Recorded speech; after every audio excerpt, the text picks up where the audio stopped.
ഞാൻ ഡോക്ടർ ഗിരിജ, പരബ്രഹ്മ speciality hospital ഗൈനക്കോളജിസ്റ്റാണ്.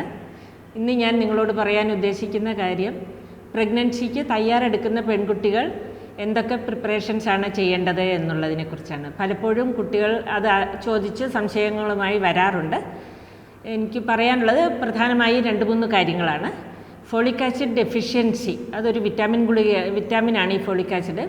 Folic ആസിഡിൻ്റെ deficiency പലപ്പോഴും റിക്കറൻ്റ് ആയിട്ടുള്ള അബോർഷൻസ് ഉണ്ടാക്കാം, കുഞ്ഞിന് വളർച്ചക്കുറവ്, അംഗവൈകല്യം ഇതൊക്കെ ഉണ്ടാക്കാവുന്നതാണ്. ഇത് പരിഹരിക്കാനാണെങ്കിൽ വളരെ എളുപ്പവുമാണ്.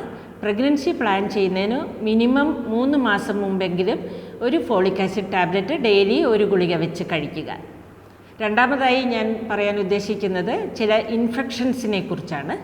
ഇൻഫെക്ഷൻസ് പലതുണ്ട് കുഞ്ഞിന് പ്രശ്നമുണ്ടാക്കുന്നത്, അമ്മയ്ക്ക് ഇൻഫെക്ഷൻ വന്നു കഴിഞ്ഞാൽ. അതിൽ പക്ഷേ പ്രധാനമായും നമ്മൾ കോൺസെൻട്രേറ്റ് ചെയ്യുന്ന 2 കാര്യങ്ങളിലാണ്. റുബല്ല എന്ന വൈറൽ അസുഖവും ടോക്സോപ്ലാസ്മ എന്ന പാരസിറ്റിക് ഇൻഫെക്ഷനുമാണത്. അതിൽ റുബല്ല ബ്ലഡ് ടെസ്റ്റുകൾ, അമ്മയുടെ ബ്ലഡ് ടെസ്റ്റ് ചെയ്ത് ആൻറ്റിബോഡീസ് ടെസ്റ്റ് ചെയ്ത് റുബല്ല എന്ന അസുഖം വരാൻ സാധ്യതയുള്ള ആളാണ് എങ്കിൽ, അതായത് അതിനെ പ്രിവെൻറ്റ് ചെയ്യാനുള്ള ആൻറ്റിബോഡി ശരീരത്തിലില്ലാത്തതാണ് എങ്കിൽ അതിനുള്ള വാക്സിൻ തരുന്നതായിരിക്കും. വാക്സിൻ എടുക്കേണ്ടതാണ്. ഈ വാക്സിൻ എടുത്തു കഴിഞ്ഞാൽ മിനിമം 3 മാസമെങ്കിലും കഴിഞ്ഞ് പ്രഗ്നൻസി ട്രൈ ചെയ്യാൻ പാടുള്ളൂ. വാക്സിൻ വളരെ സിമ്പിളായിട്ടുള്ള വാക്സിനാണ്, ചീപ്പാണ്, എല്ലായിടത്തും തന്നെ അവൈലബിളുമാണത്. അപ്പോൾ റുബല്ലയുടെ ആൻറ്റിബോഡി ടെസ്റ്റ് ചെയ്യുക.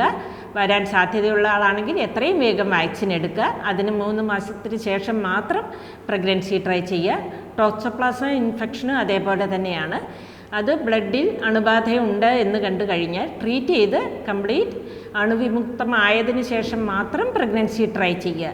ഈ 2 രോഗങ്ങൾ, റുബല്ലയും ടോക്സോപ്ലാസ്മയും, കുറേ അധികം കോംപ്ലിക്കേഷൻസ് പ്രഗ്നൻസിയിൽ ഉണ്ടാക്കുന്നതാണ്.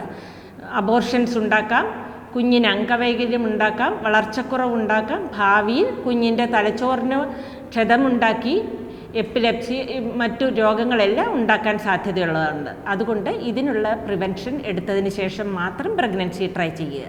മൂന്നാമതായി പറയാനുള്ളത് ചില രോഗങ്ങളെക്കുറിച്ചാണ്. അതിൽ പ്രധാനം തൈറോയിഡ് പോലുള്ള എൻഡോക്രൈൻ ഡിസോർഡേഴ്സ്, ഡയബറ്റീസ് പോലുള്ള മെറ്റബോളിക് ഡിസോർഡേഴ്സ്.